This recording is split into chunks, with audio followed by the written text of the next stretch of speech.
que yo conozco para dejarme de drogar. No hay otra. Intenté todo lo intenté y no pude. Por eso yo recomiendo los centros de rehabilitación, ¿sí? Porque es la mejor manera de que tú no te drogues. Difícil, sí, muy difícil, porque todos los días estamos luchando contra la ansiedad, todos los días estamos escuchándolos, todos los días cuando llegan. Yo cuando llegué, yo me intenté suicidar en un centro de tanta ansiedad que tenía por consumir. Me corté dedo, todo, ¿sí? ¿Qué tenemos que hacer? Cuidarlos como niños chiquitos. Cuando llegan, se les cuida hasta para ir al baño, porque es tanta la ansiedad que pueden hacerse daño a ellos o hacerle daño a alguien más. ¿Qué tenemos que hacer? Cuidarlos su etapa de crisis, una semana, 2 semanas, en lo que están estables, en lo que la droga ya no les hace tanto efecto en su cuerpo, que se va limpiando, y a través de eso va llegando a una sana recuperación. La siguiente es: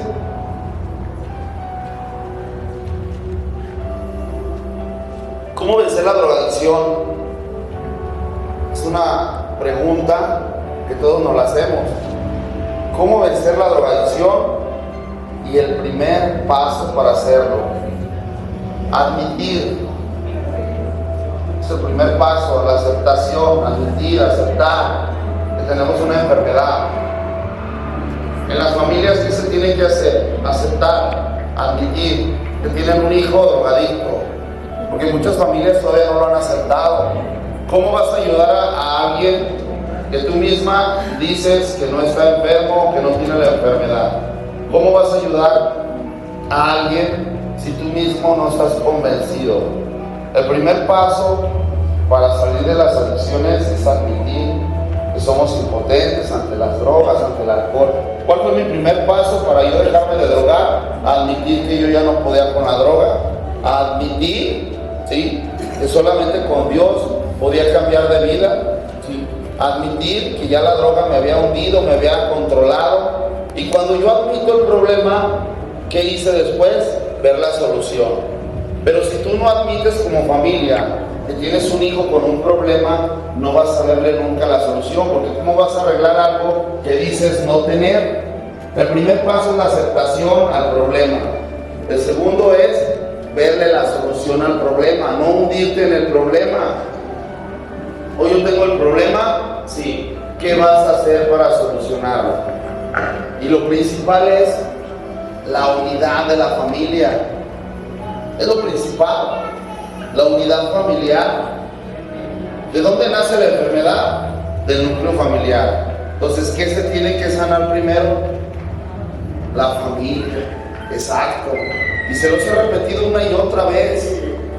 No quiere decir que tú le hayas dado el vicio, no. Es de una y mil maneras como nace la enfermedad de la familia. Principalmente es por una falta de atención a los hijos, que yo lo había hablado juntas pasadas, que no sabemos escucharlos, que no sabemos atender las necesidades de nuestros hijos, ubicarlas y atenderlas, que todo el día estamos trabajando, vamos deprisa, nunca nos damos un tiempo para escuchar a esos hijos, sus necesidades y atenderlas. ¿Qué tenemos que hacer? Aprender a ver qué estamos haciendo mal desde el núcleo familiar, poniendo el ejemplo. Dices, hijo, no tomes, y ustedes tomando. Eso no es el ejemplo. Tenemos que vivir predicando el ejemplo. La siguiente dice: ¿qué tan importante es la familia para vencer la drogadicción? Es fundamental el apoyo, el interés, dar el ejemplo, el amor y el perdón. La semana pasada, ¿quién vino? Hablamos del perdón, ¿se acuerdan? Y lo voy a volver a repetir porque no se nos tiene que olvidar. Les hablé de 4 personas que tenemos que perdonar si queremos tener un corazón liberado, y en un corazón libre sí se puede trabajar. Un corazón lleno de odio, lleno de resentimiento, lleno de amargura, no se puede trabajar. ¿Qué hacemos con nuestros muchachos? Primero trabajamos en limpiar su corazón. ¿Y cómo se limpia el corazón? Con 4 personas que tienes que perdonar. Los primeros, para los que vinieron, ¿Quién se acuerda quiénes son los primeros que tenemos que perdonar? Los padres. Que se pusieron atención, gracias a Dios. Los padres. Es increíble el tiempo o una vida que se puede echar a perder por no perdonar a nuestros padres. No hay padres perfectos. Ustedes como padres que ya son, deben de perdonar primero a sus padres de errores que cometieron con nosotros. ¿Sí? Es la primera persona que tienes que perdonar, los padres. Segunda persona que tienes que perdonar, ¿quién se acuerda? ¿Nadie?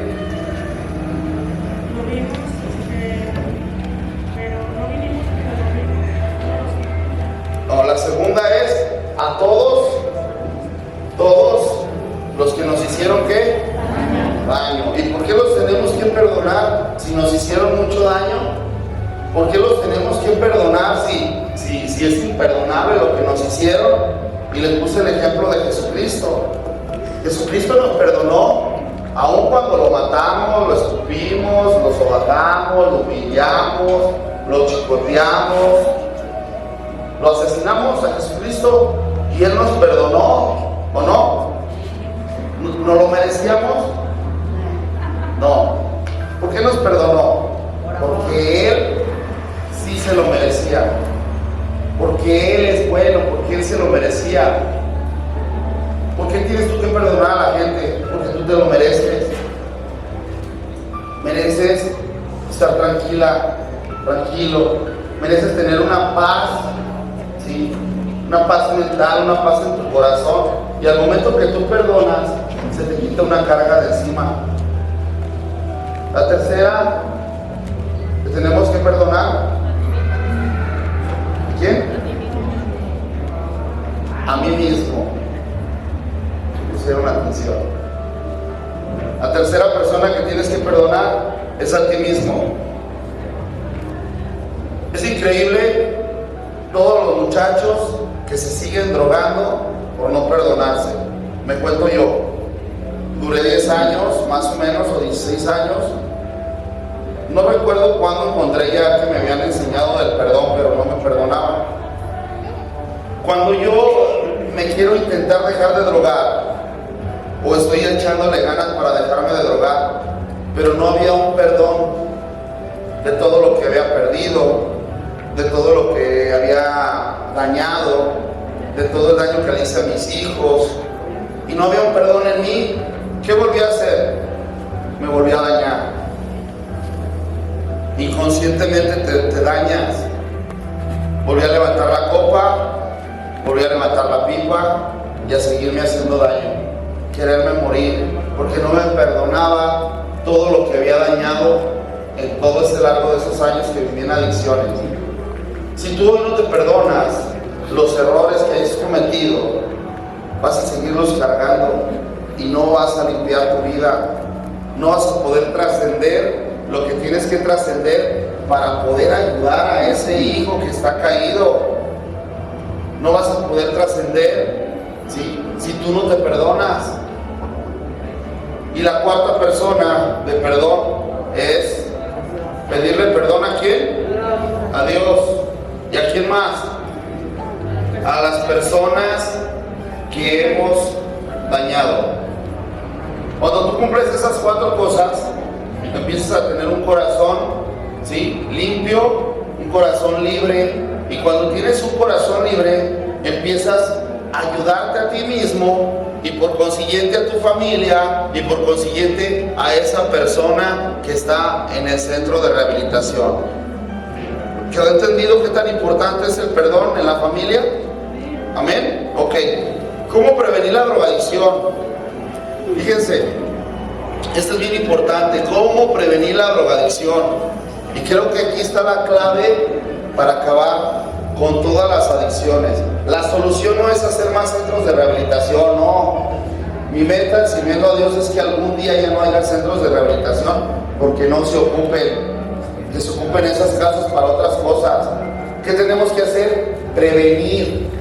¿Y cómo lo vamos a prevenir? Desde su casa, con los más pequeños, viendo qué hicimos mal con el que ya está enfermo, para no cometer los mismos errores con los más pequeños. pequeños. Y lo principal de la prevención en las adicciones es escuchar y saber escuchar. ¿A quién?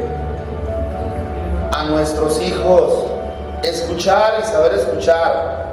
Y cuando tú sabes escuchar, empiezas a localizar las necesidades de nuestros hijos. Y cuando tú sabes las necesidades de tus hijos, ¿qué sigue? Atenderlas. Estar bien informados. Esta es otra forma de prevenir las adicciones. ¿Qué es estar bien informados? Conocer la enfermedad, conocer de dónde nace. Ya sabemos que nace la enfermedad del núcleo familiar. ¿Qué tenemos que hacer? Tenemos que tener un núcleo familiar unido. Tenemos que tener siempre esa unidad del espíritu en la familia. Una familia unida, una familia llena de amor, una familia que tiene a Dios en su corazón. No entran adicciones. No entran. Tenemos que enseñar al niño desde chiquito a tener un temor de Dios. ¿Qué es un temor de Dios? Sí, es conocimiento de Dios.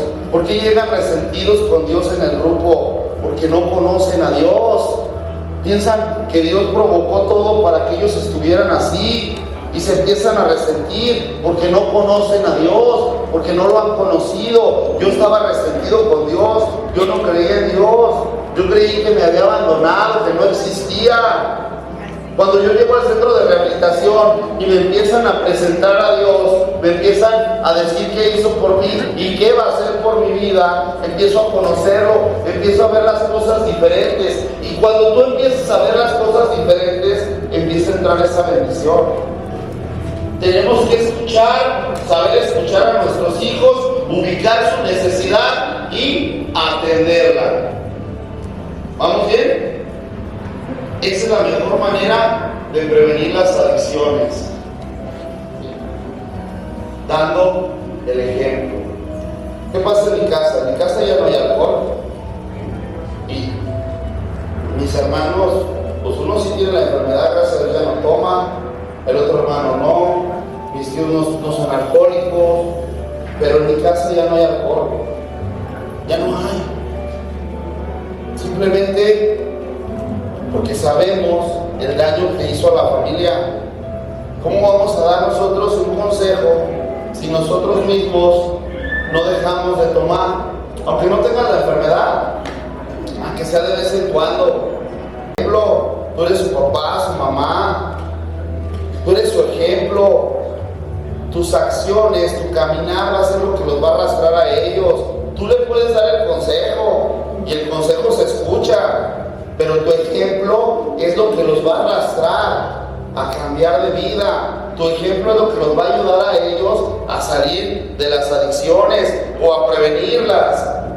Estar bien informados. ¿Qué quiere decir esto? Conocer la enfermedad, las consecuencias, ¿sí? Los efectos. Mi familia se tardó 8 años en enterarse que yo me drogaba.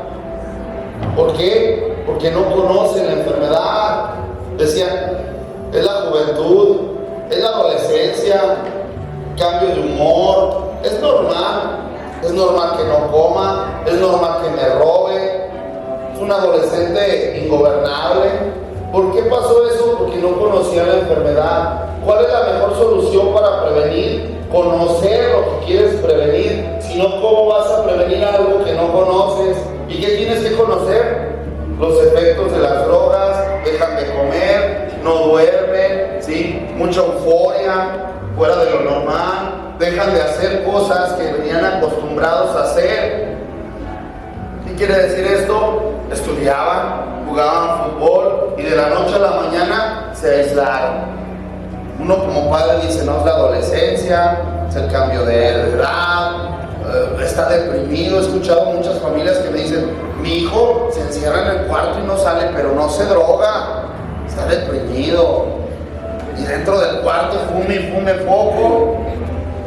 ¿Pero por qué hacemos eso? Porque no conocemos la enfermedad, porque no conocemos, ¿sí?, las consecuencias, no conocemos los efectos, no conocemos. Entonces, ¿cómo vamos a prevenir algo que no conocemos? No se puede. ¿Qué tienes que hacer? Estar bien informado para que esos pequeños no caigan. Tener una unidad familiar, tener buena información, ¿sí? Escuchar a tus hijos. hijos, saberlos escuchar, localizar las necesidades de tus hijos. Ejemplo, y siempre pongo de ejemplo a mi familia, porque ha sido mi mejor escuela para superar el problema. He estado del lado de la adicción y del otro lado también, de evitar que mis hijos caigan en la adicción. Y he tenido éxito, gracias a Dios, y se los voy a platicar como yo lo he hecho. Primero, mi hijo, 8 o 9 años, a mí me encanta el fútbol. Yo iba a llegar a ser futbolista, no lo pude hacer por la drogadicción, pasaron mil cosas, no pude hacer, se frustró mi sueño. Nace mi hijo. ¿Qué creen que quería yo que fuera? Futbolista. Ahí voy, lo meto a un equipo, lo meto a otro, le compro uniformes, que se motive, órale, para que juegue. Cada que iba a verlo jugar, con una jetota así. Y ni corría, y yo aferrado a que jugara fútbol, échale ganas, porque yo estaba frustrado, porque yo no lo logré. Yo quería que él sí lo lograra. Pero ¿qué creen? Que a mi hijo no le gusta el fútbol. ¿Qué creen que estaba logrando? Frustrarlo. Le pasé mi frustración a él. En el momento que yo empiezo a estudiar las necesidades de nuestros hijos, empiezo a darme cuenta que estaba equivocado. Y dije, pues lo voy a escuchar. Ahí dice que lo escuche para que aprenda a ubicar su necesidad. ¿Qué pasó? Lo escuché y le pregunté, ¿qué te gusta entonces hacer si no te gusta el fútbol? No, pues a mí me gusta dibujar, me gusta programar videojuegos, yo quiero programar un videojuego, yo quiero hacer esto, quiero hacer aquello. Entonces, ¿qué hice? Lo escuché y luego atendí ¿qué? Su necesidad. ¿Qué pasó? Éxito. ¿Qué pasó en mi hija? Una hija de 16 años, siempre digo su nombre y no lo voy a decir, porque siempre me andas quemando, papá. Pero bueno, sirve de ejemplo porque es una historia real. Y es muy verdad, y esto nos pasa a todos nosotros. 16 años tenía en ese tiempo. Yo la había abandonado casi toda su vida. Entonces cuando regreso a su vida, que ya no me drogo, pues quería ser el padre ejemplar, ¿no? Ella empieza a salir a las fiestas, niña de 15 años, 16 años, empieza a convivir con sus amiguitos. ¿Y qué creen que empieza a hacer? Empieza a tomar, empieza a llegar ebria a la casa. Entonces, ¿qué pasó por mi mente? ¿Qué hago? ¿Qué hago si la regaño? Ya no me va a querer porque la abandoné muchos años, tuve muchos errores. ¿Qué voy a hacer? Me daba miedo, un pavor. ¿Qué hice? Empecé a ir a las fiestas donde ella iba y me paraba ahí afuera de la fiesta o me metía. Ya se imaginarán cuando te ve un hijo de esa edad que tú vayas a la fiesta a estar viendo qué hace. Salía diciéndome que me muriera, que me odiaba. Ya se imaginarán todo lo que me decía. Pasaron 5 fiestas así. En la última fiesta tronó más la bomba, sus amigos le dejaron de hablar. Ella, micrófono Osvaldo, ella empezó a dejarme de hablar, me dijo que me odiaba, me dijo que ya no quería volver a saber nada de mí. ¿Qué fue lo que yo le dije a ella? Y me dio mucho dolor, pero le dije, prefiero que me odies, prefiero que no me quieras a verte hundida como yo terminé. Se aventó como 6-7 meses sin hablarme, pero solución. Ya no salió porque tenía un papá bien latoso. Sus amigos ya no le hablaron, dice que sus amigos, porque tenía un papá bien latoso. Ella duró 6-7 meses sin hablarme, pero al final, ¿qué pasó? Se le bajó el berrinche, nos empezamos a hablar y fueron las cosas diferentes. Ella hoy en día me pide permiso, ya tiene 20 años, me pide permiso para salir. Yo la llevo, la traigo y cada que sale hacemos un acuerdo. A tales horas te vas, mándame la ubicación mándame un video en dónde estás y cuando llegues me vas a soplar para que no estés tomando, ¿sí? Y me vas a decir tu tiempo real donde andas. Ay, papá, pero ¿cómo todo eso? Así yo me siento a gusto. ¿Quieres el permiso? Ok, lo aceptó, hicimos un acuerdo, ¿sí? Hoy en día ella ya no se toma, ya no toma. Hoy en día ya no tiene malas juntas y hacemos acuerdos cuando ella quiere un permiso. Pero ¿qué pasó para que se pudiera lograr eso? Perdí el miedo. Perdí el miedo, ¿sí? A que no me quisiera. Y es lo que tenemos con ellos, con ella nos da miedo. ¿Cómo lo voy a anexar? ¿Me va a dejar de querer? ¿Cómo? Lo mismo pasó con mi hermano. Yo ya teniendo agrupación, mi hermano en adicción, en alcoholismo, mal, muy mal. Tuvieron que pasar 3 años para que mi mamá se animara. Y sabiendo que fue lo que me ayudó a mí. ¿Qué tenía miedo mi mamá? A que ya no lo quisiera. Un miedo terrible. Cuando yo me siento y le digo, mamá, ¿qué prefieres? ¿Verlo muerto un día? ¿Sí? O tenerlo en un centro de rehabilitación donde le van a ayudar, donde va a ser momentáneo, nada es para siempre. Ellos entran y van a tener que cumplir y van a salir y lo van a lograr. Pero ¿qué tienes que hacer tú como familia? Perder el miedo. Perder el miedo como yo lo perdí con mi hija y le dije, prefiero que me odies, prefiero que me digas hasta de lo que me voy a morir, es más, que no me quieras, a verte hundida como yo lo estuve. Si eso hubieran hecho mis padres por mí, yo no hubiera vivido lo que viví. Me hubiera evitado, dicen los padrinos, de 10 a 15 años de sufrimiento, y justamente fueron los que pasé 16 años de mi vida en adicciones, porque mis papás tenían miedo de ayudarme, porque cómo, ya no los iba a querer, qué miedo nos da, que ya no nos quieran, qué miedo nos da, y ya no nos quieran, porque tenemos un sentimiento de culpa. ¿Qué tenemos que hacer? Perdonarnos para que esos sentimientos erróneos se vayan, para que esos sentimientos que tenemos mal enfocados se vayan y seamos libres. El perdón te va a ayudar a liberarte de todo. El perdón. Aprendimos cómo prevenir las adicciones. Escuchar y saber qué. Y saber escuchar. Localizar las necesidades de nuestros hijos. ¿Y qué más? Atenderlas. Estar bien informados. La empatía y dando el ejemplo. Esta es clave. Tener empatía. ¿Qué quiere decir esto? Debemos de tomar en cuenta. ¿Yo qué les digo a ellos? Cuando entramos al centro de rehabilitación, venimos con un resentimiento, al menos yo, hacia mi madre y hacia mi padre. ¿Por qué estaba resentido con ellos? Porque no me dejaban entrar a mi casa. ¿Por qué más? Porque me echaban a la calle, por todo lo que me decían. Y creo que no nada más a mí, a todos. Eres un bueno para nada, eres un inútil, esto, aquello. Me cerraban la puerta cuando iba a tocar, en cuanto tocaban le llevaban a la patrulla. Entonces me empecé a resentir. Cuando yo entro al centro de rehabilitación y me dicen, es que tú no tienes empatía. ¿Qué es eso? Nadie sabía. ¿Con qué se come?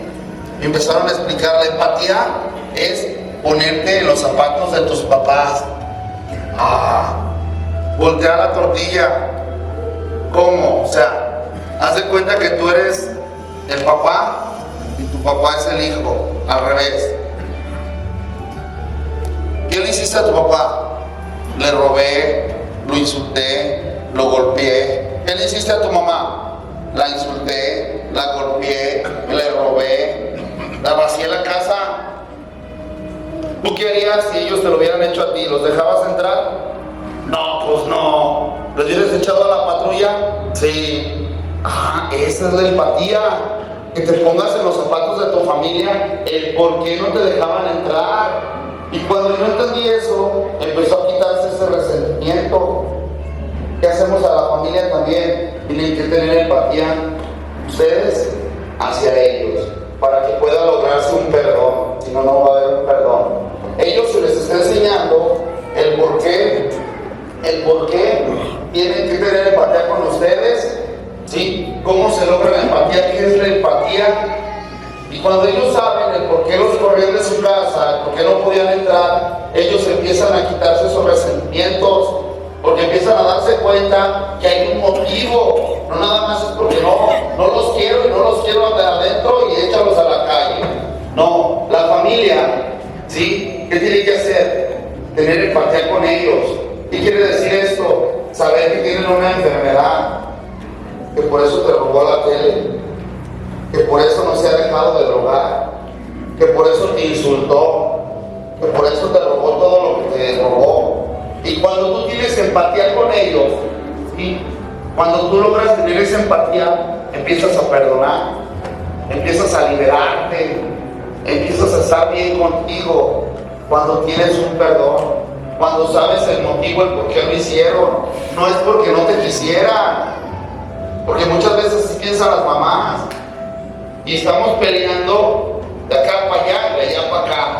Entonces así nunca va a haber rehabilitación, así nunca va a haber recuperación. Tenemos que entender que cuando hay empatía los unos con los otros, empezamos a entender el problema desde el punto de vista de la otra persona.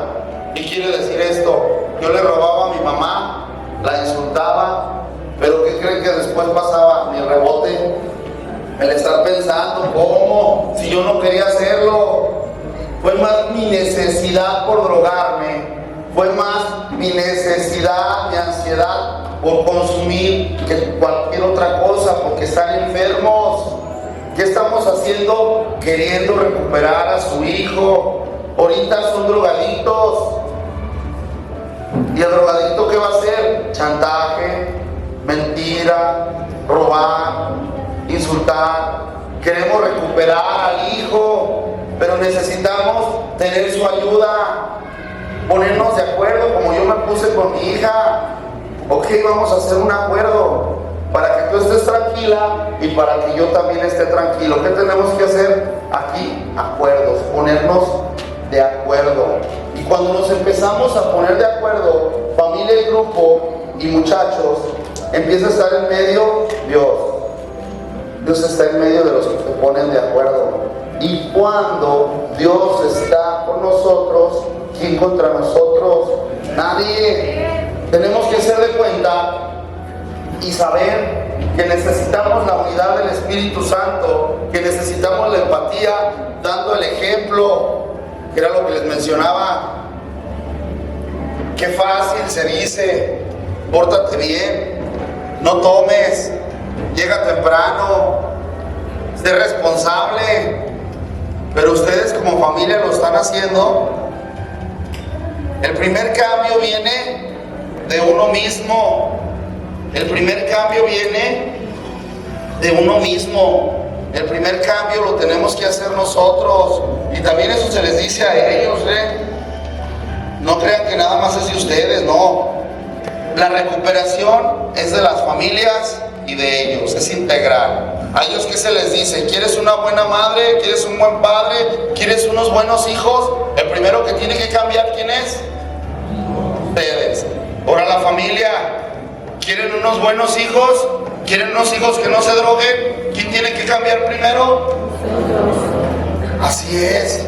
Cada quien se ocupa de su parte y empieza a fluir todo. Empieza a sanar la familia, empieza a haber la unidad, empieza a suceder todo eso del cambio. Pero si nada más los metemos al centro de rehabilitación, a que ellos sanen, y ustedes siguen igual, ¿qué va a pasar? No va a funcionar. Es por eso que han tenido tantas recaídas. Es por eso que la familia también ha tenido tantas recaídas. Porque cuando recae el paciente, no más recae él, recae toda la familia, se vuelve a enfermar. La familia está más enferma que los propios pacientes. La familia necesita más la rehabilitación porque ustedes son el motor para ayudar a ellos. ¿Qué les puse el ejemplo? Ustedes son mandados por Dios para que ayuden a sus hijos. Ellos no van a poder solos. Equivocadamente hemos tenido esas creencias de que yo solo puedo, que todo lo que tengo es gracias a mí, que yo no necesito de nadie para cambiar. Es una creencia equivocada. Todos necesitamos de todos. Yo tuve que tener a mi padre y a mi madre para yo nacer. Necesité de ellos. Yo tuve que tener la necesidad de que fuera un pastor a predicarme la palabra de Dios para yo conocer de Dios y cambiar de vida. Tuve que tener un padrino que me dijo cómo hacerle para salir paso por paso de la adicción, donde me dio la mano y me levantó de donde estaba. Y Dios lo puso. Dios pone esas buenas personas en tu camino para que tú puedas salir adelante. Dios no va a bajar. No va a bajar a decirte estás sanada, no. Él va a poner a las cosas, a las personas correctas para que tú puedas pasar esa adversidad. Yo les venía predicando toda la semana a los muchachos que Dios no te va a quitar la aflicción. Dice su palabra que Él te va a dar más aflicciones. Cuando te portas bien, te vienen más problemas. La diferencia es que cuando estás con Dios, tú sabes que en medio de ese problema va a estar Dios para ayudarte. En su palabra, ahí no dice que te va a quitar la adversidad, que te va a quitar desiertos. No, Él dice que te va a mandar al desierto. La diferencia es que Él va a ir contigo en ese desierto. Yo quedé impresionado con la palabra de Dios en el libro de Daniel, donde habla que los va a meter a los leones, al foso de los leones. ¿Sí? Y Daniel no se perturbó, no se frustró. Ahí yo no veo una angustia. Él se puso a orar, se puso a aceptar la voluntad de Dios y confiar en la voluntad de Dios. Él entró a los leones, ¿sí? Y él tenía la promesa de parte de Dios que no iba a perder la vida. ¿Qué hizo Dios? Cerró la boca de los leones, pero no evitó que entraran los leones. Y lo mismo pasa con nosotros. Ahorita estás en una adversidad, en este momento estás viviendo ese desierto, pero tienes que empezar a enfocar todo como lo enfoca Dios, que todo es para bien. Imagínense mi adicción de 16 años, ¿quién iba a imaginar que iba a ser una bendición? Yo no iba a pensar que le estar comiendo de la basura, que le estar mendillando un peso para comprarme un alcohol, o recogiendo los charquitos de refresco que estaban tirados para echarle al alcohol, porque ya estaba así temblando por un trago, iba a ser una bendición. Hoy lo veo claramente, fue una bendición en mi vida, porque gracias a eso mi familia que estaba destruida se unió. Gracias a eso hoy creo en Dios. Gracias a eso hoy estoy donde estoy, porque ha sido gracias a Él. Yo no lo he podido solo.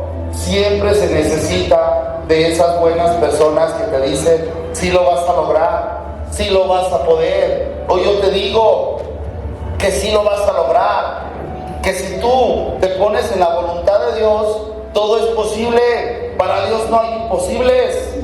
Tenemos un Dios que de lo imposible lo hace posible, pero también lo puede hacer al revés. Esa cosa pequeña que tú dices, yo sí lo puedo lograr, pero si tú no metes a Dios, hasta eso posible se vuelve imposible. Tenemos que saber que solamente con Dios lo vamos a lograr. Y voy a ir a la palabra de Dios para terminar. Estábamos leyendo la pesca milagrosa, la voy a repetir, es Lucas 5:1. Y dice, aconteció que estando Jesús junto al lago de Genezaret, el gentío se agalopaba sobre él para oír la palabra de Dios. Y vio dos barcas que estaban cerca de la orilla del lago, y los pescadores, habiendo descendido de ellas, lavaban sus redes. Y entrando en una de aquellas barcas, la cual era de Simón, Fíjense lo que dice, Jesucristo le rogó a Simón que la apartase de tierra un poco, y sentándose enseñaba desde la barca a la multitud. Cuando terminó de hablar, dijo a Simón: boga mar adentro y echar vuestras redes para pescar. Respondiendo Simón le dijo: Maestro, toda la noche hemos estado trabajando y nada hemos pescado, mas en tu palabra, ¿escucharon? En tu palabra echaré la red. Y habiendo hecho, encerraron gran cantidad de peces y su red se rompía. Hoy tú no puedes entender cómo puede suceder que ellos se vayan a rehabilitar, porque ya has echado las redes muchas veces. ¿Cuántas veces has echado esa red? Pero lo has hecho mal. Lo hemos hecho mal. Lo hemos hecho a nuestras fuerzas. Dice su palabra que Simón trabajó toda la noche echando la red. ¿Cuántos años tienes tú trabajando con tus hijos, diciéndole no te drogues, diciéndole ya échale ganas, ya entiende? Y llegas de esa madrugada cansado, decepcionado, pensando pues que ya no hay solución, no hay peces, ya no se pudo. Y dice su palabra que Jesucristo le rogó que volviera otra vez. Hoy tienes que aprender echando la red. En su nombre vas a lograrlo. Tú tienes ese milagro dentro de ti. Todos lo tenemos aquí, dentro de nosotros, pero no lo creemos. Y en el momento que no lo crees, no funciona. Yo les hablé toda la semana de la fe. Tenemos que tener una fe, sí, pero con obra. Donde digo, Señor, me quiero dejar de drogar, ¿sí? Y tengo fe que lo voy a lograr, pero ¿qué estás haciendo? La fe sin obra es muerta. ¿Qué tienes que hacer? Tienes esa fe de que te vas a dejar de drogar y lo crees con todo tu corazón y estás haciendo bien tu tratamiento y te estás esforzando por durar tu proceso y te estás esforzando por escuchar la palabra de Dios y estás haciendo las cosas diferentes. Esa es la fe que queremos. Familia, tienes esa fe de que ellos van a salir adelante y ellas, ¿sí? ¿Qué tienes que hacer? Poner en obra tu fe, ayudar a esas personas que lo necesitan, aprendiendo, escuchando la palabra de Dios, ayudando a los demás, estudiando cómo es la enfermedad, cómo lo puedo ayudar, qué debo de hacer para que él pueda salir adelante. Empiezo a quitar el alcohol de mi casa, empiezo yo a portarme bien, empiezo yo a ser un ejemplo para ellos. Esa es una fe que obra. Y esa fe que obra es la que funciona, porque una fe sin obra es muerta. ¿Qué quiere decir esto? Yo quiero que se recuperen mis hijos y yo tengo fe, pero estoy sentada en el sillón, deprimida y llorando, desfallecida, porque mi hijo no ha cambiado. Eso no es fe. Tu fe te tiene que levantar, tu fe te tiene que hacer que vuelvas a echar esa red a pescar. Tu fe te tiene que decir, esta vez es la buena, ahora sí lo voy a lograr. Ahora sí me voy a poner las pilas yo lo voy a hacer porque los quiero, porque voy a luchar por mi familia hasta donde tope y que no haya miedo. Esa es la fe que tienes que tener, donde te tienes que levantar de tu lugar y poner en obra todo lo que hagas para la voluntad de Dios. Y es lo que tenemos que hacer, obrar. Ustedes como familia y ustedes como muchachos del grupo, como enfermos, obrando en una misma unidad, echando la red en su nombre. Cuando todo se ve perdido, cuando todo ya no se ve por dónde, llega ese rayito de lucidez a tu vida. Cuando tú empiezas a ver las cosas como Dios las ve, positivas. ¿Qué quiere decir esto? Hoy no veas la adicción como una maldición. No es una maldición, es una oportunidad. Escúchame bien, es una oportunidad para hacer mejor familia. Es una oportunidad para hacer mejor las cosas. Es una oportunidad, ¿sí?, para que tu familia se reintegre, se una Es una oportunidad para que tú te acerques a Dios. Es una oportunidad para hacer que valga la pena cada minuto, cada segundo, cada día. ¿No te has puesto a pensar que hoy estás viva y vivo cuando hemos vivido los años de la muerte, donde muchas personas han muerto? Hoy tú tienes el privilegio de estar de pie, de estar vivo, pero no sabemos agradecerlo. Tenemos que entender, tenemos que echar la red, como dice en su palabra, en su nombre.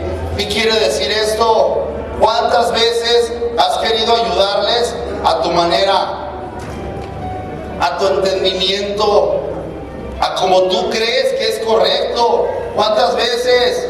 Toda la vida, y no lo has logrado porque lo has hecho a tu manera. Así no va a funcionar. Y lo mismo les digo a ellos. ¿Cuántas veces se han querido dejar de drogar y no han podido? Porque lo han hecho a su manera, como ustedes quieren, como ustedes creen que es lo correcto. No se han esforzado, no han durado el tiempo que les he dicho, no han hecho lo que se les ha dicho, no han leído la palabra de Dios, no han puesto por obra todo lo que se les dice, no han sido agradecidos, no han ayudado a los demás cuando salen, no se acercan al grupo, no vienen a la iglesia. Entonces así no se puede. ¿Qué ha hecho la familia por ayudarles? Lo han hecho a su manera. Desde su casa los meto al centro de rehabilitación y ahí que les ayuden. No, así no se va a lograr. Tenemos que ser la unidad del Espíritu, donde nos pongamos de acuerdo, y donde estamos de acuerdo dos o más, en medio está Dios. Y cuando Dios está en medio de nosotros, todo va a salir bien, todo obra para bien. No importa el problema que tengas, si lo ves de parte de Dios, todo va a ser para bien. No importa hoy el problema que tú tienes, que tienes a tu hijo, que tienes a tu hija enferma de adicciones, pero desde el punto de vista que lo ve Dios, y te va a dar crecimiento. Te está dando una oportunidad para que Dios se glorifique en tu vida a través de esos problemas. ¿Qué quiere decir esto? A través de esa enfermedad tu familia se va a unir. A través de esa enfermedad ustedes van a creer en Dios. Y cuando pasa eso, empieza a tener esa recuperación, no física. Esa no sirve. La enfermedad del alma.